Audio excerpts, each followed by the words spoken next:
Mayong alam mga kapatid, liway abas ni para sa News 5 Bisaya. Gustong ipatangtang sa pwesto ni Senator Amy Marcos si National Bureau of Investigation o NBI Director Melvin Matibag human ng kumusyong na hitabo sa Senado gabi. Ginsister ni Senator Amy nga mga ahente sa NBI ang nagpabuto og armas sulod sa Senado. Ingon pa sa senadora, kinahanglan gyud nga tangtangon sa presidente si Matibag tungod sa kabugat sa maong aligasyon. Pero si Matibag niklaro nga wala siya mga ahente sa Senado pero naay usa ka tawong gabantay sa pikas nga building sa GSIS.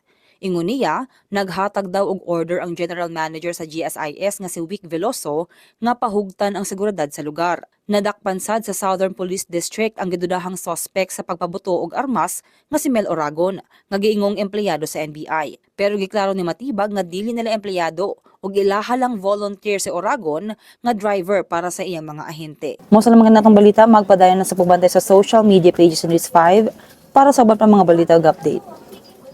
Amping tangtanan.